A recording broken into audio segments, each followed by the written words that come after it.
الحمد لله الذي بكرة وأصيلا والصلاة على محمد وعلى آله وأصحابه سلاما جميلا.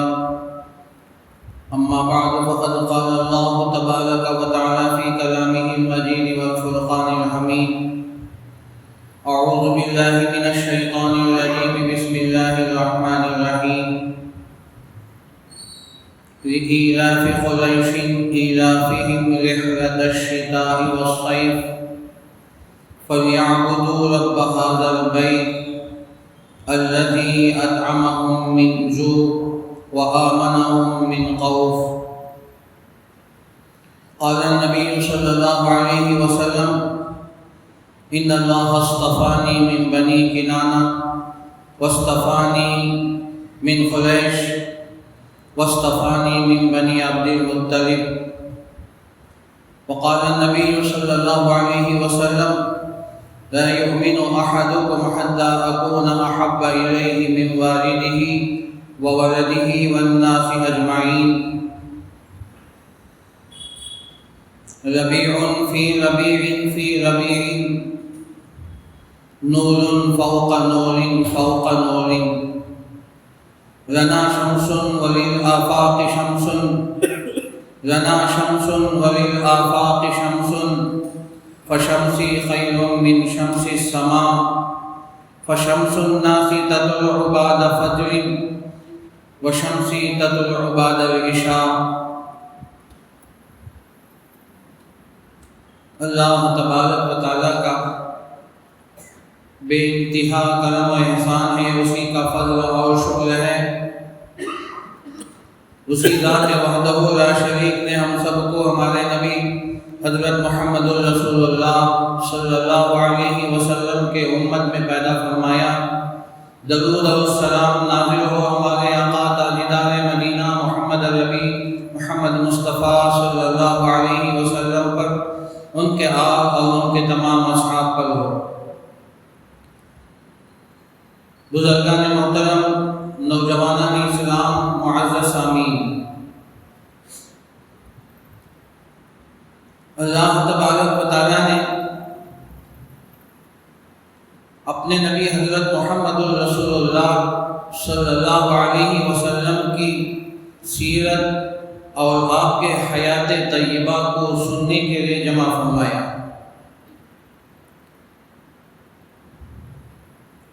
جس زمانے میں اللہ کے نبی صلی اللہ علیہ وسلم پیدا ہوئے، وہ زمانہ سب سے بہترین زمانہ ہے. خیر القرون قرنی ثم الذین یلونہم ثم الذین یلونہم. زمانوں میں سب سے بہترین زمانہ میرا زمانہ ہے، پھر وہ زمانہ جو اس سے متصل ہے، ملا ہوا ہے، پھر وہ زمانہ جو اس سے ملا ہوا ہے. تو جس زمانے میں اللہ کے نبی صلی اللہ علیہ وسلم پیدا ہوئے ہیں، وہ زمانہ سب سے بہترین زمانہ ہے. اور جس شہر میں اللہ کے نبی صلی اللہ علیہ وسلم پیدا ہوئے، وہ شہر تمام شہروں سے افضل ہے، محترم ہے، مکرم ہے، معظم ہے. اللہ نے جس شہر کی قسم کھائی، لا اقسم بہذا البلد، میں قسم کھاتا ہوں اس شہر کی، وہذا البلد الامین، اس بلد امین کی بھی قسم کھاتا ہوں. ھذا بلدا آمنا وارزق اہلہ، یہ امن والا شہر ہے، یہ محترم شہر ہے. تو جس زمانے میں اللہ کے نبی صلی اللہ علیہ وسلم پیدا ہوئے، وہ زمانہ سب سے اعلیٰ و بہتر ہے.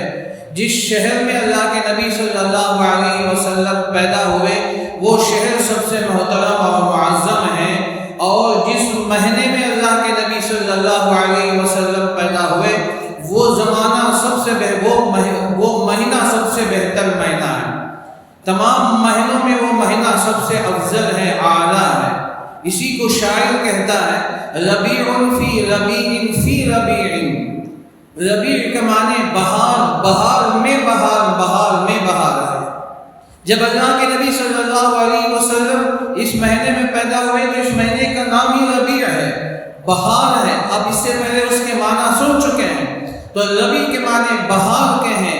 تو جس مہینے میں اللہ کے نبی پیدا ہوئے تو بہار در بہار آ گئے اور خوشیاں پر خوشیاں آ گئے. نور فوق نور فوق نور.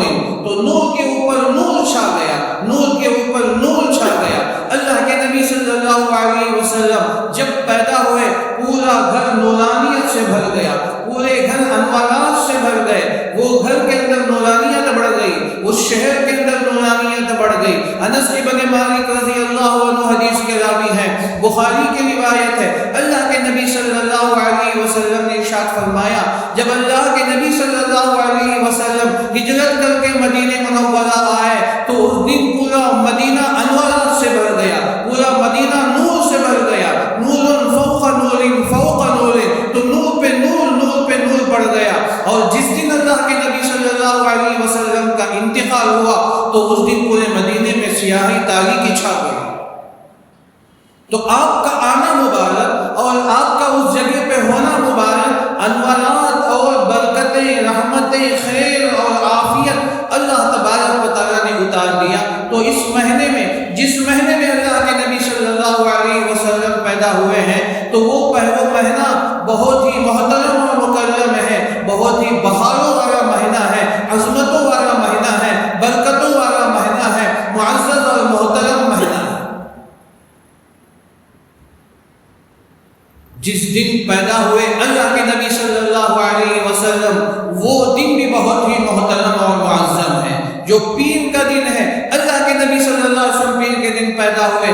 اللہ کے نبی صلی اللہ علیہ وسلم نے ارشاد فرمایا, پیر اور جمعرات کے دن نامہ اعمال اللہ تعالیٰ کے یہاں پیش کیے جاتے ہیں. میری یہ خواہش ہے کہ میرے نامہ اعمال اس حال میں پیش کیے جائیں کہ میں روزے سے ہوں. اس لیے یوم الاثنین, پیر کے دن کے روزے کے بارے میں پوچھا گیا تو اللہ کے نبی صلی اللہ علیہ وسلم نے پیر اور جمعرات کے دن روزہ رکھنے کا حکم دیا, تاکہ اللہ کے پاس جب ہمارے ایک ہفتے کے کارنامے, ایک ہفتے کے جب ہماری کارگزاری اللہ کے یہاں پیش کیے جائیں گے, فرشتے جب اللہ کے پاس پیش کریں گے, تو اس حال میں کہ ہم روزے سے ہوں. تو اللہ کے نبی صلی اللہ علیہ وسلم پیر کے دن پیدا ہوئے, تو یہ پیر کے دن بھی بہت ہی محترم اور معظم ہے. اور اللہ کے نبی صلی اللہ علیہ وسلم جس رات پیدا ہوئے, رات کی وہ گھڑی اور پیر کی رات ہے, اللہ کے نبی صلی اللہ علیہ وسلم پیدا ہوئے تو رات بھی محترم ہے, دن بھی محترم ہے. رات چونکہ پہلے آتے ہیں, دن بعد میں آتا ہے, تو وہ رات بھی محترم اور وہ دن بھی محترم. اور جس گھڑی, جس لمحہ اللہ کے نبی صلی اللہ علیہ وسلم پیدا ہوئے, وہ گھڑی, وہ لمحہ, وہ بات بھی آپ پہلے سن چکے ہیں. اللہ کے نبی صلی اللہ علیہ وسلم صبح کے وقت میں, صبح کاذب اور صبح صادق کے درمیان اللہ کے نبی صلی اللہ علیہ وسلم پیدا ہوئے. وہ گھڑی, وہ لمحہ ایسا ہے, حدیث میں فرمایا, ينزل تبارک اللہ تبارک و تعالی من سماء الدنیا, اللہ تعالیٰ آسمانی دنیا پر جلوہ افروز ہوتے ہیں. روزانہ اللہ تعالیٰ تہجد کے وقت میں, صبح کے وقت میں آسمانی دنیا پر آتے ہیں اور آ کر اعلان کرتا ہے کوئی مجھ سے مانگنے والا, میں اسے عطا کروں. هل من مستغفر فاستغفر له, ہے کوئی مجھ سے مغفرت مانگنے والا, میں اس کو مغفرت عطا کروں. هل من مسترزق فارزقه, ہے کوئی مجھ سے رزق مانگنے والا, میں اس کو رزق دوں. ہے کوئی مجھ سے عافیت مانگنے والا, فاعافيه الا قضا وقضا حتى يطلع الفجر. اللہ کے نبی صلی اللہ علیہ وسلم نے فرمایا کہ اللہ تعالیٰ آسمانی دنیا پر جلوہ افروز ہونے, اپنے بندوں کے قریب ہو کر اعلان ہوتا ہے کوئی مجھ سے مانگنے والے تو مانگو. یہ تہجد کا وقت ہے, بڑا قیمتی وقت ہے. روزانہ تہجد کا وقت بڑا قیمتی وقت ہے. اس وقت میں ہم اٹھ کر 2 یا 4 رکعت بارگاہ الہی میں پڑھ کر اللہ سے مانگے, اللہ کے سامنے گڑ گڑائیں. یہ اللہ عطا کرنے کا وقت ہے, یہ لینے کا وقت ہے, یہ سونے کا وقت نہیں ہے, یہ غفلت کا وقت نہیں ہے. امت کا 99 طبقہ اس وقت غفلت میں سویا ہوا ہوتا ہے. چند اللہ کے بندے ہیں, اس وقت میں کھڑے ہوتے ہیں, اللہ سے مانگتے ہیں. تتجافى جنوبهم عن المضاجع يدعون ربهم خوفا وطمعا. اللہ کے کچھ بندے اس وقت میں ہوتے ہیں, اپنے پہلو کو اپنے بستروں سے جدا کر دیتے ہیں اور يدعون ربهم, اللہ کے سامنے کھڑے ہو کر اللہ سے مانگتے ہیں, گڑ گڑاتے ہیں. کچھ اللہ کے بندے, اللہ کی بندیاں ہوتی ہیں جو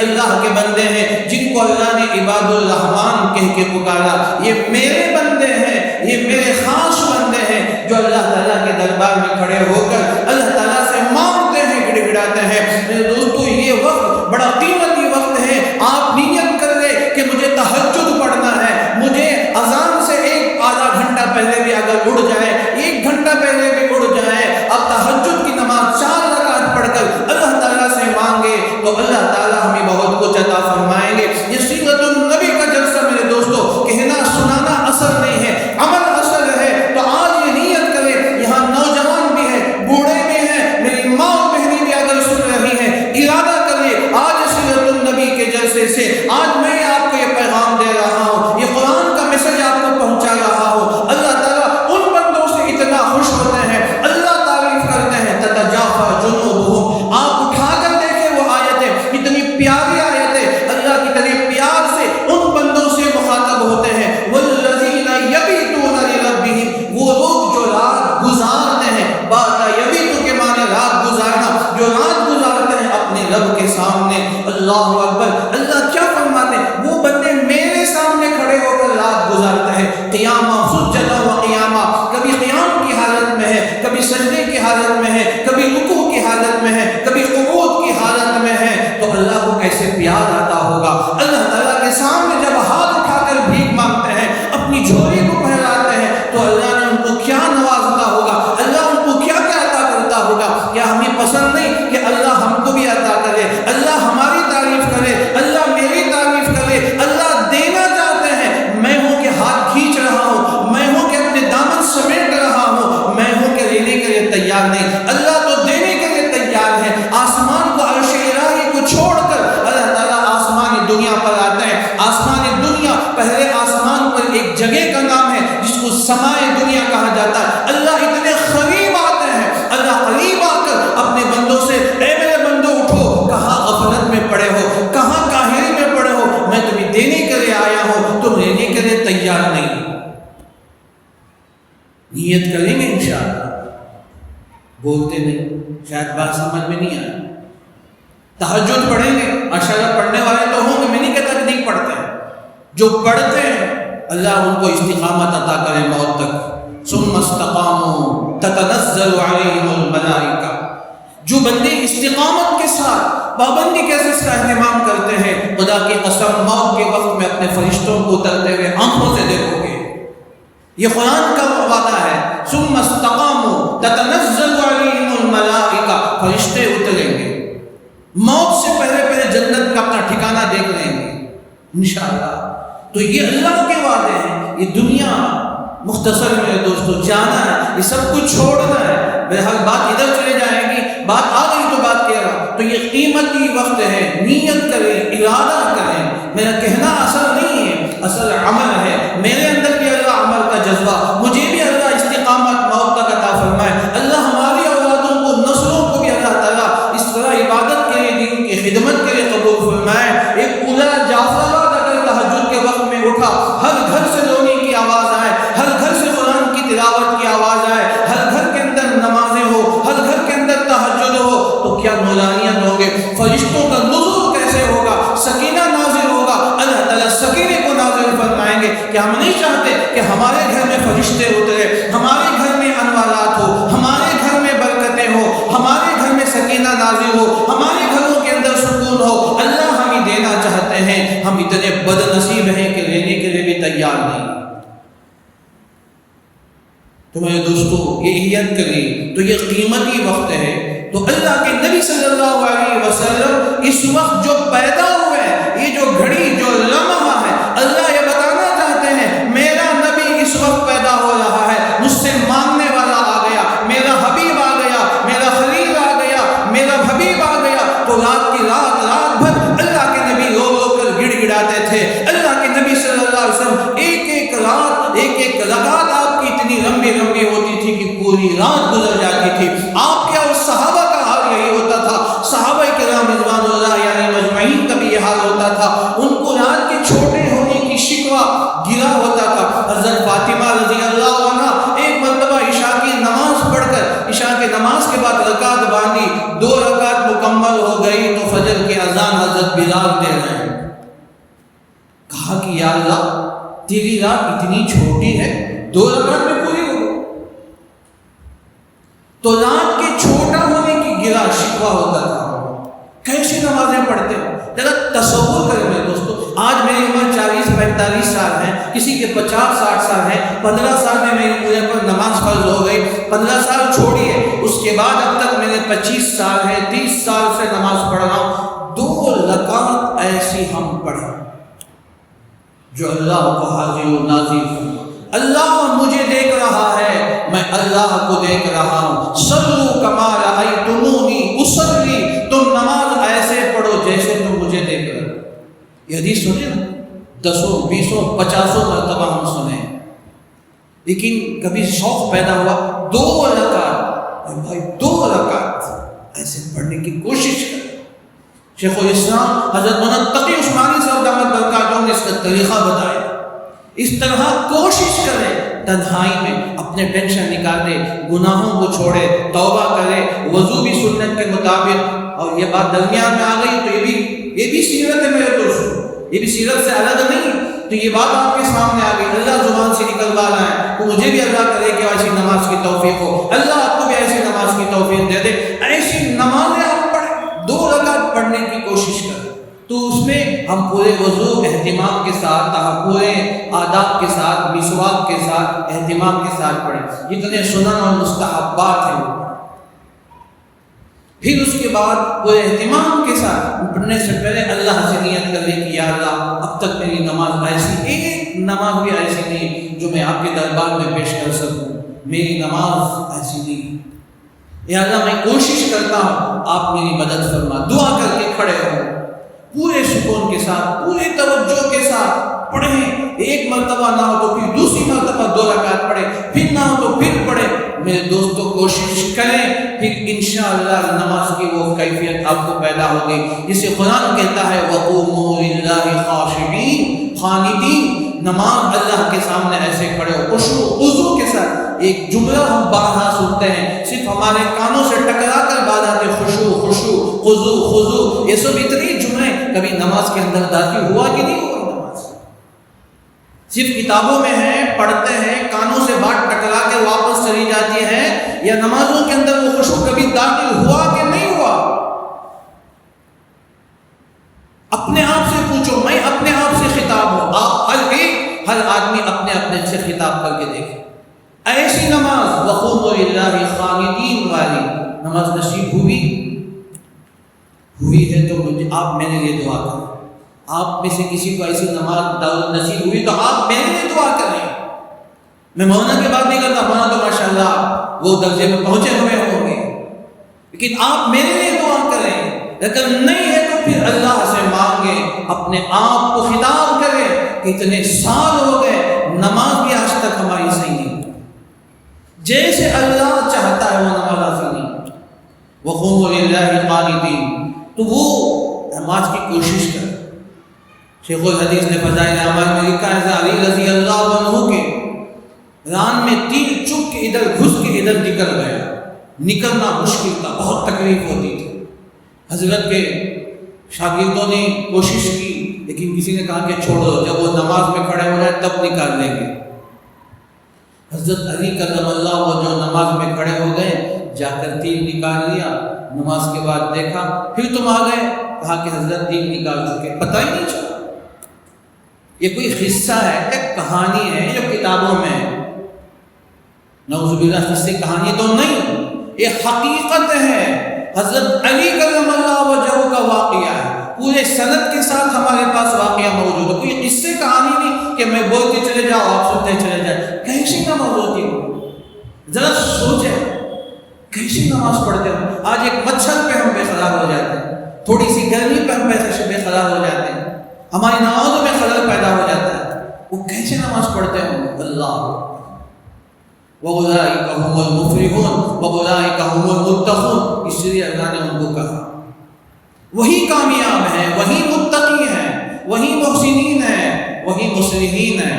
جتنی بھی اللہ نے ان کی تعریف کی. تو بہرحال یہ وقت وہ قیمتی وقت میرے دوستو, نیت کریں, عزم کریں کہ ہم تہجد پڑھیں گے, ہم فجر کی نماز پڑھیں گے, تہجد پڑھیں گے. اس کا اہتمام کریں گے. تو میں یہ کہہ رہا تھا اللہ کے نبی صلی اللہ علیہ وسلم جس وقت جس لمحہ پیدا ہوئے ہیں وہ لمحہ بڑا قیمتی ہے. اللہ یہ بتانا چاہتے ہیں میرا نبی آ گیا، نماز سکھانے والا آ گیا، نماز کی تعلیم دینے والا آ گیا، راتوں میں قیام کرنے والا آ گیا. یا ایھا المزمل قم اللیل الا قلیلا نصفہ او انقص منہ قلیلا او زد علیہ ورتل القرآن ترتیلا. اے نبی، اے مزمل، اے چادر اوڑھنے والے صلی اللہ علیہ وسلم، کھڑے ہو جائیے رات میں کھڑے ہو کر نماز کا پڑھیں. آدھی رات سے کم، آدھی رات سے زیادہ. ورتل القرآن ترتیلا، اور قرآن کو بڑی ترتیب کے ساتھ یعنی مزے کے ساتھ کریں. اس کا بعض مفسرین نے ترجمہ کیا مزے کے ساتھ آپ نماز پڑھیں. اب یہاں بات آ گئی تو کہہ دوں میرے دوستو، نماز میں قرآن پڑھنے کا جو مزہ ہے آپ نماز صحیح کر کے دیکھیں، پھر نماز کے اندر کھڑے ہو کر قرآن پڑھنے کا مزہ ہے میرے دوستو. اللہ اکبر، دنیا و ما فیہا سے بہتر ہے. یہ کہنے کی چیز نہیں. مفتی سعید صاحب پالن پوری رحمۃ اللہ لکھتے ہیں بس چیزیں ایسی ہیں جو کہنے سے سمجھ میں نہیں آتا، بولنے سے سمجھ میں نہیں آتا، کر کے دیکھیں پھر دیکھیں وہ مزہ کیا ہے. اسی لیے تو ایک رکعت میں پوری نماز، ایک رکعت میں پوری قرآن پڑھ لیتے تھے. ایسا مزہ میرے دوستو، ہم نے وہ مزہ دیکھا ہی نہیں بلکہ اس مزہ کا ہوا تک ہم کو نہیں لگی. وَرَتِّلِ الْقُرْآنَ تَرْتِيلًا، مزے کے ساتھ پڑھیں. یہ ترجمہ ہے بعضوں نے کیا. بہرحال اللہ کے نبی صلی اللہ علیہ وسلم کا جو وقت تھا، آپ اس وقت میں پیدا ہوئے. اس میں یہی حکمت ہے کہ اللہ کے نبی صلی اللہ علیہ وسلم نے پیدا ہوئے ایسے وقت میں اللہ نے آپ کو عطا فرمایا.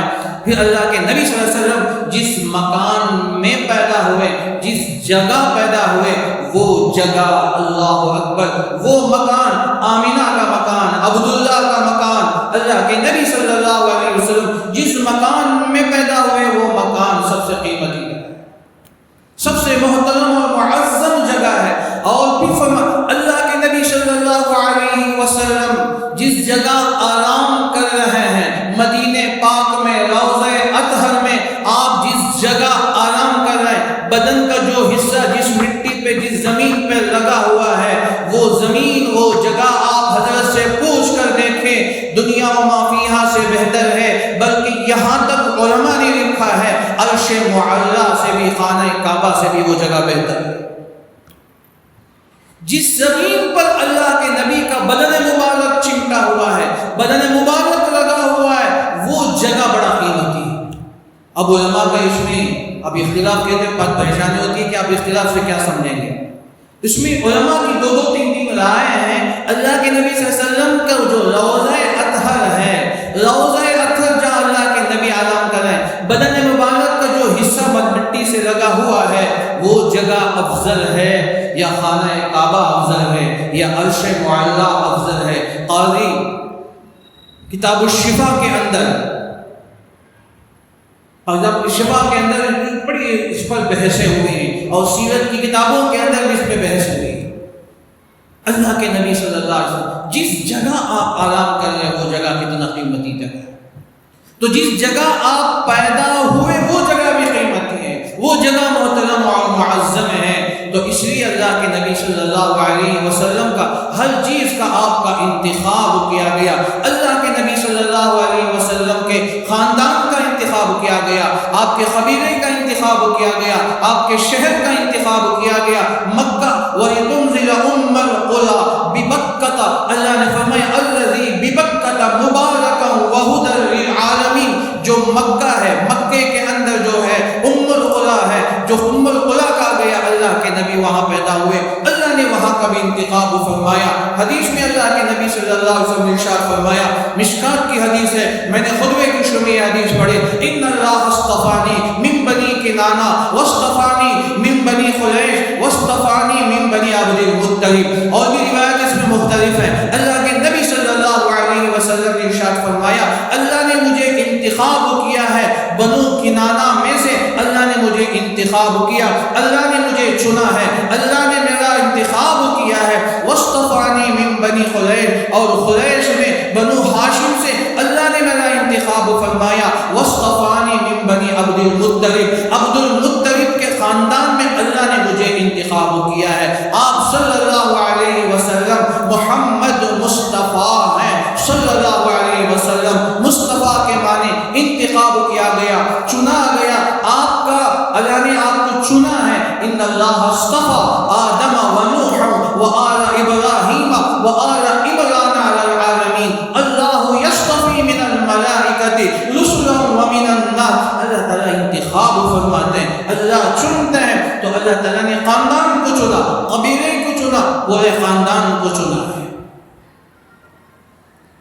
حدیث میں اللہ کے نبی صلی اللہ علیہ وسلم نے ارشاد فرمایا، یہ بھی مشکات کی حدیث ہے اور سنن دارمی بیہقی کی بھی غالباً یہ روایت ہے۔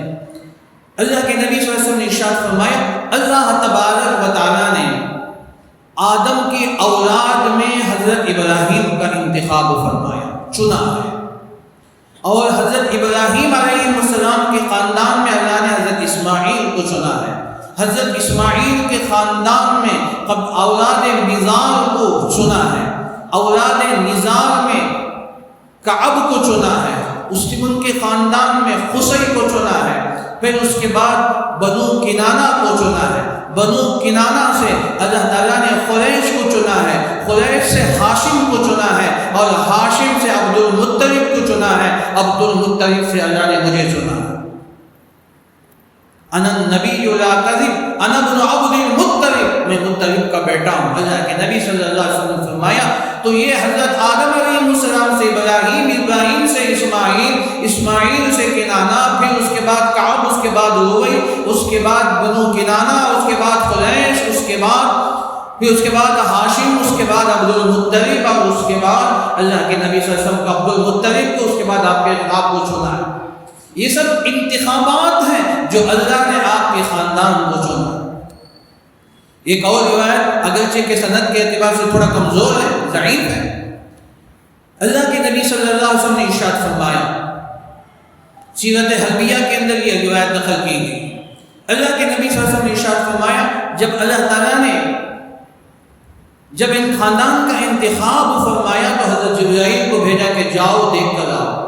حضرت جبرائیل کہتے ہیں کہ میں مشرق میں گھوما، مغرب میں گھوما، اور شمال اور جنوب میں گھوما، میں جنگلوں، پہاڑوں، بیابان میں گھوما، تو ان میں سب سے بہتر میں اسماعیل کے خاندان کو پایا ہے۔ پھر اسماعیل کے خاندان میں چنا، دیکھا تو میں اس میں قبیلہ بنو نزار کو میں نے بہت پسند کیا ہے۔ پھر قبیلہ بنو نزار میں نے چنا، میں نے اس میں ڈھونڈا طلب کیا تو اس میں قصی، پھر اس کے بعد کعب، اور اس کے بعد بنو کنانہ۔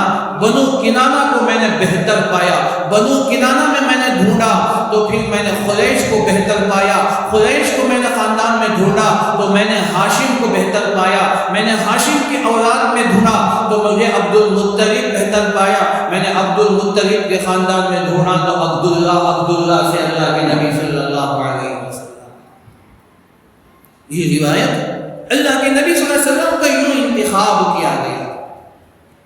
اب سنیے، قریش یہ قبیلے کا نام ہے، اللہ تعالیٰ نے قرآن میں ایک سورت کا نام لإیلاف قریش، قریش کی دلجوئی کے لیے، تعریف قلب کے لیے ہم نے قریش کس کو کہتے ہیں؟ قریش اصل میں مفسرین کرام نے لکھا، ادریس صاحب کاندھلوی رحمۃ اللہ علیہ اور مفتی عاشق الہی بلند شریف رحمۃ اللہ علیہ تفسیر انوار البیان فی کشف اسرار القرآن کے اندر لکھتے ہیں قریش یہ خرش سے ہے، اس کی تصغیر ہے قریش۔ خرش کے معنی دو معنی آتے ہیں، ایک معنی یہ ہے سمندر میں ایک بہت بڑا جانور ہے جو دوسرے جانوروں پر حملہ کرتا ہے، بڑا طاقتور جانور ہے، چھوٹے بڑے جانوروں پر وہ حملہ کرتا ہے۔ وہ جانور سمندر میں جس جگہ میں رہتا ہے کوئی دوسرا جانور قریب تک نہیں آتا، اتنا طاقتور جانور ہے۔ تو قریش نے ان کو اپنا نام، اپنے خاندان کا نام رکھا، اس لیے کہ وہ پورے دنیا میں اس وقت میں سب سے بہتر خاندان قریش کا ہے اور طاقتور خاندان تھے، تو اسے انہوں نے اپنا نام قریش رکھا ہے۔ تو سمندری جانور جو چھوٹے بڑے جانوروں کو کھاتا ہے، چھوٹے بڑے جانوروں کو حملہ کر دیتا ہے، یہ طاقتور جانے کی علامت ہے، باہمت ہونے کی علامت ہے، تو اس لیے ان کا نام قریش پڑا ہے۔ دوسرا معنی ہے خرشن کے قاراشین، قرشن کے معنی آتا ہے متفرق چیزوں کو ایک جگہ جمع کرنا، یہ لغت کا معنی ہے، لغوی معنی ہے۔ اس لیے کہ آپ کے دادا پردادا میں سے قصی، اللہ کے نبی صلی اللہ علیہ وسلم کے دادا پردادا میں قصی ایک آتے ہیں، تو انہوں نے سب سے پہلے مکے کے اندر تمام لوگوں کو ایک جگہ جمع کیا، کیونکہ مکہ غیر آباد کا وادی غیر ذی زرع، جسے قرآن کہتا ہے بواد غیر ذی زرع، تو ایسا تھا، تو انہوں نے لوگوں کو تشکیل کر کے یہاں کعبۃ اللہ ہے، اس کے اطراف میں گھر بناؤ، اس کعبۃ اللہ کو آباد کرنا ہے۔ کعبۃ اللہ کو آباد کرنے کے ارادے سے قصی نے یہ کام کیا، لوگوں کو دوسرے قبیلوں سے پکڑ کر کھینچ کر تشکیل کر کے لے کر آ کر مکے میں ان کو آباد کیا۔ تو اس لیے ان کو خلیش کہتے ہیں۔ متفرق لوگوں کو، متفرق قبیلے کے لوگوں کو، متفرق قوم کے لوگوں کو اکٹھا کعبۃ اللہ کے اطراف میں جمع کر دیا۔ اب ان کے گھر آباد ہو گئے، جب یہ گھر آباد ہو جائیں گے تو خود بخود کعبۃ اللہ بھی آباد ہو جائے۔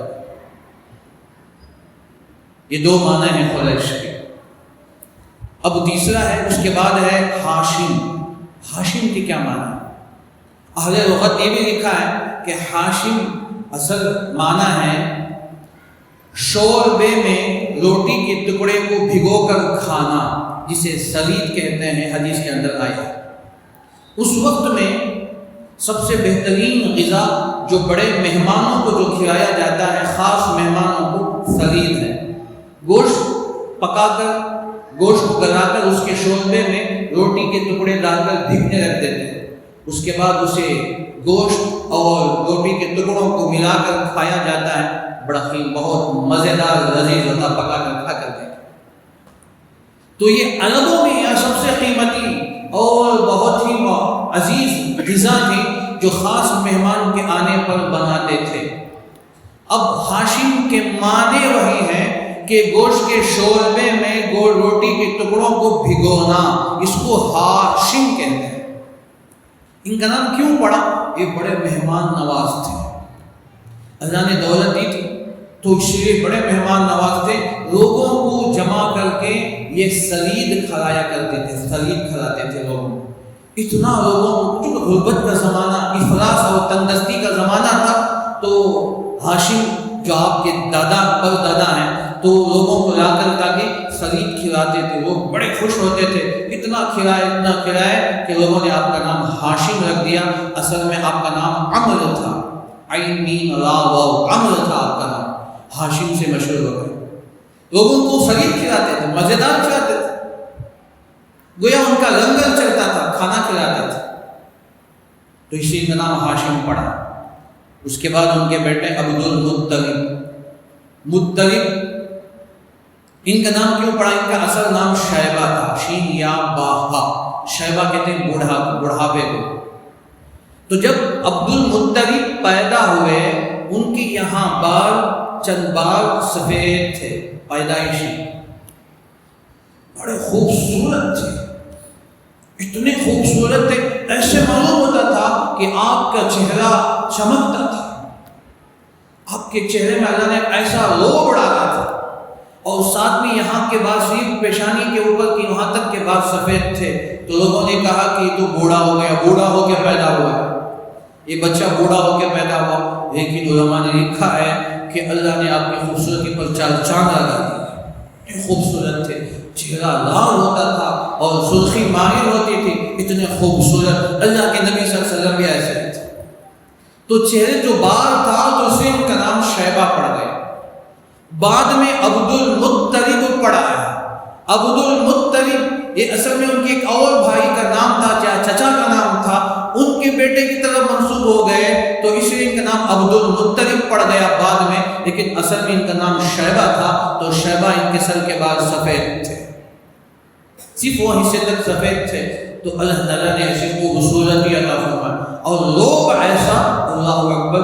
علماء نے لکھا ہے کہ آپ کعبہ کعبہ کے متولی تھے، بڑے سرداروں میں بڑے سردار جو ہوتے ان سرداروں میں سب سے بڑے سردار تھے۔ تو آپ کعبۃ اللہ جب آتے تھے، کعبۃ اللہ کی دیوار سے ٹیک لگا کر یوں بیٹھتے تھے، کوئی سامنے آنے کی ہمت نہیں کرتا تھا۔ اور آپ کے 11 بیٹے تھے، تو 11 10 9 بیٹے تھے، تو سامنے سر جھکا کے بیٹھتے تھے پورے کی پورے، کسی کی مجال نہیں کہ آنکھ سے آنکھ ملا کر بات کر سکے، اتنا لوگ اللہ نے رکھا تھا۔ تو ایسے ہوتے تھے۔ اللہ کے نبی صلی اللہ علیہ وسلم کے دادا عبد المطلب، اور وہ ابرہہ کا جو واقعہ ہے، الم تر کیف فعل ربک باصحاب الفیل، ابرہہ نے جب کعبۃ اللہ کو گرانے کے ناپاک ارادے سے آیا، مکے کے باہر قیام کیا، تو اس نے وہاں کے لوگوں کے اونٹوں کو ضبط کر لیا. اس میں عبد المطلب کے 200 اونٹ تھے جو اس نے ضبط کر لیا. تو اس نے آ کر پوچھا کہ یہاں کا سردار کون ہے، سرداروں میں بڑا سردار کون؟ تو کہا کہ یہاں یہ کعبہ کا خانہ کعبہ کا متولی ان کا نام عبد المطلب ہے. ان کو بلایا گیا. یہ ابرہہ بڑا ظالم اور جابر بادشاہ تھا، اپنے تخت پر یوں بیٹھا ہوا تھا. حضرت خواجہ عبد المطلب تشریف لائے. دور سے جیسے آئے آپ پر ایسا لوگ تھا کہ ابرہہ جیسا ظالم بادشاہ دیکھ کر کھڑا ہو گیا. اتنی عجیب شخصیت تھی. میں آپ کا لوگ بتانا چاہتا ہوں. اللہ نے کیا لوگ ان کو عطا، ایسے خوبصورت تھے کہ کوئی آدمی پہلی مرتبہ دیکھتا تو حیران ہو جاتا یہ انسان ہے کوئی اور فرشتہ ہے. ما ھذا الا ملک کریم، یہ کوئی فرشتہ. تو ابرہہ جیسے ظالم اور جابر بادشاہ تاریخ میں لکھا ہے. تو بیٹھا تھا، وہ کھڑا ہو گیا آپ کو دیکھ کر، بڑے ادب احترام کے ساتھ سامنے بٹھایا. اس کے بعد خود وہ بیٹھا. یہ اللہ نے آپ کی دادا کے اندر یہ نور نبوت ان کے پیشانی میں چمک رہی تھی، وہ نور اس بادشاہ پر ایسا مرغوب کر دیا تھا. ایک مستقیم الگ عنوان ہے، لیکن بات آگے جو درمیان میں کہتا چل رہا ہوں تاکہ آپ کو معلوم ہو جائے. ایسے تھے وہ. اللہ تبارک و تعالیٰ نے آپ کو یہ مطلب عبد المطلب خواجہ عبد المطلب ایسے تھے. اللہ نے ان کا بھی انتخاب فرمایا. ان کے بیٹے تھے، ان کے بیٹوں میں عبداللہ جو آپ کے بہت خوبصورت ہونہار نوجوان بیٹے تھے.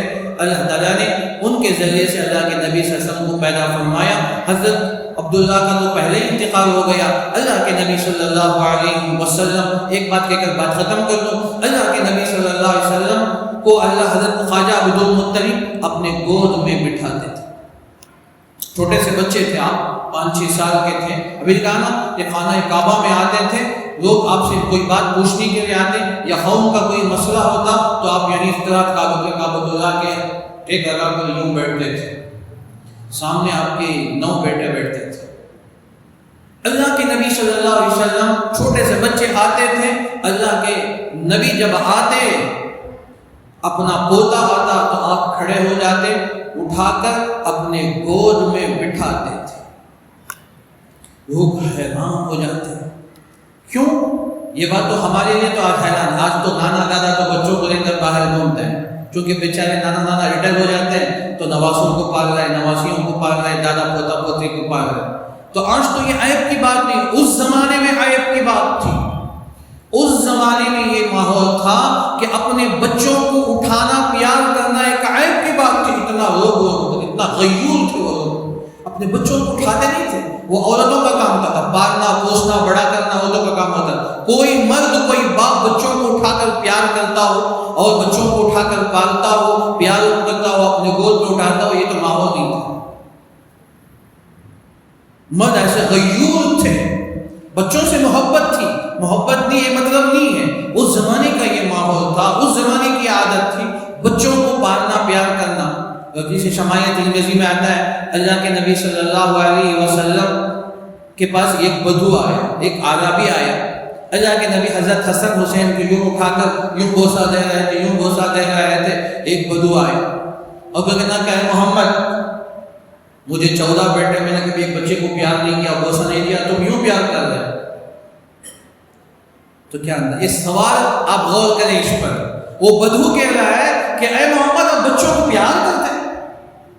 اللہ کے نبی نے بڑا بہترین جواب دیا، میں کیا کروں، اللہ تیرے سینے سے دل کو نکال دیا ہے تو میں کیا کروں. اللہ نے میرے سینے میں دل رکھا، اس نے بچوں سے پیار کرتا.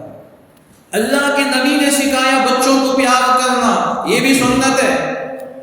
جمعے کے وقت اللہ کے نبی منبر رسول پہ کھڑے ہیں، کبھی حسن دوڑ کے آتے، کبھی حسین دوڑ کے آتے تھے، چھوٹے سے بچے تھے. اللہ کے نبی خطبہ چھوڑ کر ممبر اتر کر اٹھا کر اپنے بازو بٹھاتے تھے. اللہ کے نبی خطبہ کو جاری رکھتے تھے. نماز میں ہوتے اللہ کے نبی صلی اللہ علیہ وسلم سجدے میں ہوتے تو پیٹھ کے اوپر جا کے چڑھ کے بیٹھ جاتے. اللہ کے نبی بائیں ہاتھ سے یوں نیچے اتارتے پھر اٹھ کر بیٹھتے تھے. پوری نماز میں حسن حسین کھیلتے تھے. اللہ کے نبی نماز ادا فرماتے تھے. میرے نبی نے سکھایا ہے بچوں کو پیار کرنا، ورنہ اس زمانے میں بچوں کو پیار کرنے کا ماحول نہیں تھا. تو اس زمانے میں خواجہ عبد المطلب اپنے پوتے سے اتنا پیار